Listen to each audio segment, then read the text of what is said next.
नवाए ज़िया के साथ प्रोफेसर ज़िया। किसी भी दो ग्रोहों या दो कौमों के दरमियान जब मुआजना ताकत के तस्वर के तहत किया जाना ज़रूरी हो जाए, या हम कोई एक दो मुल्कों के दरमियान जो एक तसादम की कैफियत है उसके अंदर उनकी ताकत का एक अहाता करने के लिए, कोई एनालिसिस के लिए कोई असूल और ज़ाब्ता जो है वो तश्कील देना चाहें, तो मेरे हमें सबसे जो एक मौसर जो हथियार के तौर पर, जो एक सोर्स के तौर पर लिया जा सकता है, वो ये है कि जो भी अमल जो है जो सरगर्मी जो है वो इस वक्त जंग की जो कैफियत है उसके अंदर जारी है, उसके अंदर जो है वो देखना ये मकसूद होता है कि कौन सा जो कौम है जो फ्रीक है इस जंग के अंदर, उसके पास जो ऑप्शन थे उसने क्या वो अपने ऑप्शन को इस्तेमाल करने की ताकत और सलाहियत है या नहीं, या उसके जो ऑप्शन है वो उसको तब्दील करने पर मजबूर है। तो option of any nation is really the source of strength of any nation. अब जब मैं कहता हूँ कि किसी मुल्क की जो है वो एक ऑप्शन के तौर पर देखा जाए, तो मेरे हमें यहाँ पर अगर हम जब ईरान और अमेरिका का जब मुआवजना करते हैं, तो यहाँ पर जो सबसे बड़ा मेरे में एक अमेरिका के लिए सेटबैक के तौर पर लिया जाएगा वो यही है कि उसके पास जो ऑप्शन ईरान के ख़िलाफ़ अपने मकासद को हासिल करने के लिए थे, उन्होंने उन तमाम ऑप्शन को जो है वो कलअदम करार दिया। एक मुआहिदा पहले से मौजूद था ओबामा के साथ, और उस मुआहिदे की वायलेशन का भी कॉन्सेप्ट नहीं था, लेकिन अगर उस मुआहिदे की कोई शराइत को मज़ीद जो है वो तब्दील करने की ज़रूरत थी, तो उसके लिए डिप्लोमेटिक ऑप्शन मौजूद थे। एक जो पीसफुल इंटरवेंशन के जो मेथड है वो मौजूद थे। तो इस तरह कहते हैं बहुत सारे ऐसे ऑप्शन मौजूद थे जहाँ पर दुनिया के बाकी मुल्कों को बुलाकर, और जो ईरान को न्यूक्लियर पावर रोकने के लिहाज से जो बराक ओबामा का जो मुआहिदा है उसकी वायलेशन का कोई तस्वर देकर जो है वो एक नए शराइत और नए दूध और खजूर के तयन के लिए जो है वो अमल जो है वो अमेरिका इख्तियार कर सकता था। लेकिन यहाँ पर जाकर जो हमें अमेरिका का ये ऑप्शन जो है वो जो है वो इस्तेमाल करने का कोई तसव्वुर ही ना देना, और बल्कि अमेरिका के लिए जो है वो उस तमाम तसव्वुर और सोच और फ़िक्र के जो नफ़ी करने का तसव्वुर देना कि ईरान के साथ जो है मुज़ाकरात का वक़्त ख़त्म हो चुका है, या ईरान के साथ जो है वो अब जंग के अलावा कोई दूसरा रास्ता नहीं है, तो उसने अपने तमाम जो ऑप्शन जो मौजूद थे जिसके ज़रिए ईरान को कई दहाइयों से जब उस न्यूक्लियर प्रोग्राम को कंट्रोल रखने में और न्यूक्लियर ताकत बनने से रोक रखा था, उसको एक मुआहिदे की भी शक्ल हासिल, जिसके दुनिया की बड़ी ताकतों के जो है वो एक तहफ़्फ़ुज़ भी हासिल था, और जिस पर अमल दरामद करने की भी रिपोर्ट जो है वो आई है के बाद जो है वो हर लम्हे जो है वो दी जाती रही हैं, और जिसकी तरफ से आज तक कोई ऐसा बयानिया नज़र नहीं आया है कि ईरान को जो ऊपर आयद पाबंदियाँ वो उसकी किसी इन्हिराफ का तस्वर पैदा करता हुआ नजर आए। तो जब ऐसी सूरत हाल की जो कैफियत पाई जाती है, तो उस कैफियत के अंदर जाकर जो हमने एक मानी मौके पर देखा था कि अमेरिका के पास जो ऑप्शन था, और उसने अपने उस ऑप्शन को जो है वो एक वार ऑप्शन के अंदर तब्दील कर दिया। अब जब पहले आपके पास जो कहा जाता है कि पीसफुल ऑप्शन जब तक आपके पास मौजूद होता है, you should not even be able to think about the war to conclude your advantages or to conclude your policies. तो इसे कहते हैं यहाँ पर जाकर जो है वो जो ताकत का इस्तेमाल है, ये तो कहा जाता है कि लास्ट रिजॉर्ट के तौर पर होता है, when there is no other option except the war, तो फिर आप उस वार की तरफ जाते हो। लेकिन यहाँ पे इस ऑप्शन का ना सिर्फ मौजूद होना बल्कि उसके ऊपर अमल दरामद होता हुआ नजर आना, और उसको ताकतवर बनाने का कोई रास्ता ढूंढने की बजाय उसने जंग का रास्ता इख्तियार किया। तो इससे एक तो ऑप्शन के लिहाज से वो अपने आप को, फिर जब वो जंग के अंदर दाखिल हुआ तो उसने अपने ऑप्शन जो है वो और ज़्यादा जो है महदूद कर लिए। वो इस तरह महदूद कर लिए कि जंग को शुरू करने के लिए कम से कम जो एक अलाइज के जो कॉन्सेप्ट के साथ अमेरिका नेटो के साथ उनको मुंसलिक नहीं किया गया, और फिर जो सरगर्मियाँ जो यूरोपीय ममालिक के साथ उनके तल्लुकात की नौइयत थी उसके लिहाज से उनके साथ कोई ऐसा जो है वो वर्कआउट नहीं किया गया जिससे कम से कम उसे जो है वो अपने माजी के हवालों से भी अगर देखा जाए तो ईरान को जो है के मुकाबले में अमेरिका जो है वो तनहा इसलिए हुआ है कि उसने जंग से पहले जो है वो उस ऑप्शन को इस्तेमाल ही नहीं किया, जो इसके नतीजे के अंदर ईरान के वाला होने वाला जो कदम है वो अमेरिका का कदम ना कहलार पाए, वो नेटो का इकदाम करार पाए, या अगर ज़्यादा वसी होता तो कौम मुत्तहिदा के अंदर बहुत सारी करारदादें लाकर उसके खिलाफ एक बयानिया बनाकर जो है वो एक कदम किया जा सकता था। तो यहाँ पर उसने अपने एक और ऑप्शन को जो है वो जो एक किया जा सकता तो अमेरिका उसको हासिल करने में नाकाम नजर आता है। फिर यहाँ पर जाकर जंग को शुरू करने के बाद भी जो उसके जो ऑप्शन थे वो ताकत का जो बेदरेग इस्तेमाल था और इंफ्रास्ट्रक्चर को ख़त्म करना था और जो चेंज ऑफ द रजीम और का तस्वर था उसको हासिल करना। अब यहाँ पर जाकर उन्होंने मेरे ख्याल में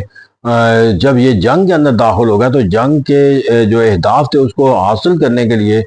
जो वक़्त उन्हें हासिल था वो उन वक़्त के अंदर जो है उस टारगेट को हासिल करने में नाकाम रहे। और जो ही ये वक़्त गुजरता चला गया और मिसाइल अमेरिका के लिए बढ़ते चले गए और दुनिया के लिए इस जंग के जो है वो नताइज पहुंचते गए चले, तो अमेरिका के लिए जो जंग के ज़रिए इस मसले का जो हल है वो और भी ज़्यादा जो है वो मुश्किल से मुश्किल होता चला गया। और फिर जंग एक्सपेंडिचर जो है वो एक ऐसा पहलू इख्तियार करते चले गए जिसके अंदर उसमें बहुत ज़्यादा क्रेडिट आना शुरू हो गया। और फिर with in the United state America और द वर्ल्ड के अंदर जो आवाज़ें जो उठने लगी उसके अंदर उसकी जो जंग की जो ऑप्शन थी उसको अंदर कमज़ोर किया।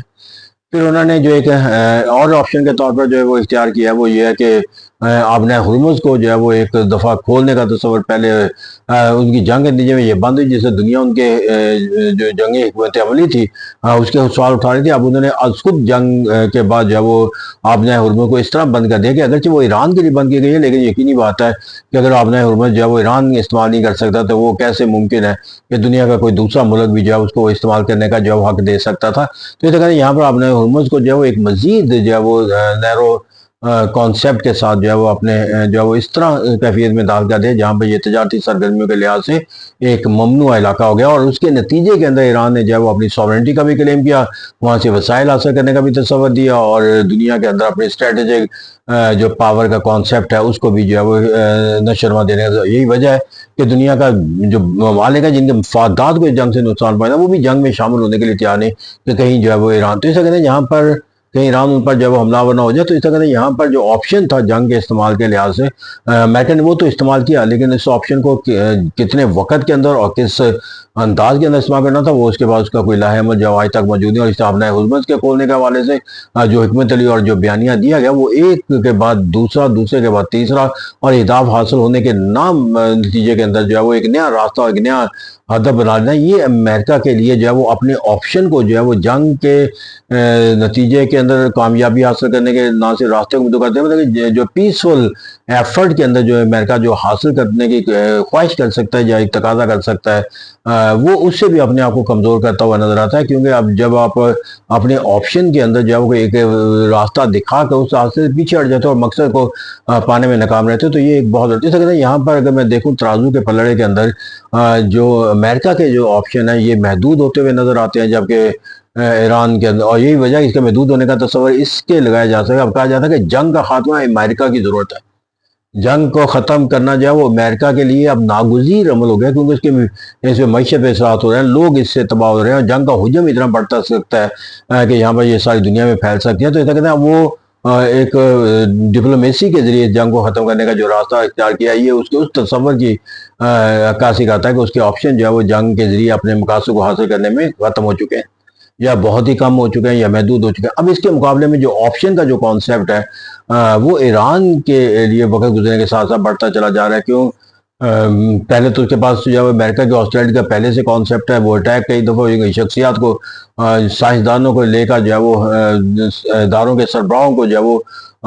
शहादत का दर्जा जो है वो अमेरिका के जंग के नतीजे के अंदर हमलों के नतीजे और फिर वहाँ पर यूरेनियम अफसुदगी के जो मुकाम थे उसे B-52 के जरिए बमबारी करके भी एक तबाही। लेकिन यहाँ पर उसने जो भी जंगी हिकमत अमली इख्तियार की उसके नतीजे में वो अपने मुकम्मल अहदाफ हासिल करने में नाकाम रहा। जब मुकम्मल अहदाफ हासिल नहीं होते तो ये बिल्कुल उसी तरह होता है कि आप जख्म का कोई इलाज करें लेकिन वो जख्म का इलाज मुकम्मल किए बगैर अगर आप उसे छोड़ दें तो वो जख्म जो है वो और ज़्यादा जो है वो एक नासूर की शक्ल इख्तियार कर जाता है। तो यही अमेरिका जो है वो जंग के अंदर अपनी ताकत का तस्वर दिखाता है लेकिन उस तस्वर के ऊपर नताइज ना हो के नतीजे के अंदर फिर वो एक नए तस्वर के साथ मुंसलिक होता हुआ नजर आता है। इस तरह वहाँ पर कोई कंटिन्यूटी और सर्टेनिटी जो है वो अमेरिका के जो पॉलिसी है उसके अंदर नजर नहीं आती। तो यहाँ पर जो ऑप्शन के अंदर मौजूद है कि अमेरिका के मुकाबले ईरान के ऑप्शन खुलते हुए नजर आते हैं। उसने ईरान अमेरिका को इजराइल की जंग को इसके पास ऑप्शन के तौर पर मिडिल ईस्ट के मालिक तक लाया, फिर इसे स्टेट ऑफ होर्मुज़ तक फैल कर चलता गया और अब वो जो है वो केबल जो समुद्र के अंदर बिछाई गया उसके ऊपर एक हमला करके जो उससे नुकसान पहुंचाने का तस्वर करके सारी दुनिया को जो है वो केवल जो सहूलियात है उससे महरूम करने का तस्वर जो है वो देता हुआ नजर आता है। तो कहते हैं इसके अंदर वो फिर पीसफुल निगोशिएशन के लिहाज से उन्होंने जो है वो सालिसी के तौर पर पाकिस्तान को तस्लीम कर रखा है। चाइना के साथ स्ट्रेटेजिक पार्टनरशिप का तस्वर जो है वो क्या दे रखा है, और वो चाइना को जवाब गारंटर के तौर पर भी जो है वो देने के लिए जो है वो आवाज़ उठाता हुआ नजर आता है। तो इसे कहते हैं यहाँ पर जाकर हमें देखें तो जंग के अंदर जो ईरान के जो ऑप्शन है, मतलब वो जंग के अंदर वो कहते हैं कि हम तैयार हैं जंग, लेकिन जंग हम शुरू नहीं करेंगे, और जंग के अंदर शुरू ना करना जो है वो ये एक बहुत बड़ी उसकी कामयाबी, कि उसे उसके ताकतवर होने का जंग की बुनियाद पे जो है उसका कोई हाथा नहीं करता, वो तो जंग करने तैयार ही नहीं है। इसलिए जब वो कहता है कि जब मुझे हमला किया गया तो मैं एक रद्दमल दूंगा, तो रद्दमल जब दिखाया जाता है तो उसकी मुखालफत दुनिया के लिए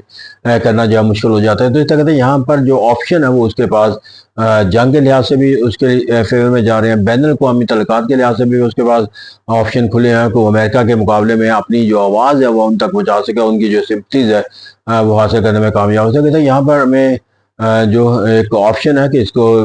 सीज फायर की तरफ लेकर जाना है, मुकम्मल जंग बंदी की तरफ लेकर जाना है, आबनाए हुर्मुज़ को खोलने के हवाले के नतीजे के अंदर क्या हासिल करना है। तो उसके बाद जो है वो अब बहुत सारे ऐसे वेपन मौजूद हैं अपने मफादात को तोहफ़ा फ़रोग़ देने के लिए, कि उन वेपन के ज़रिए वो कितने मकासद हासिल कर सकता है ये तो कोई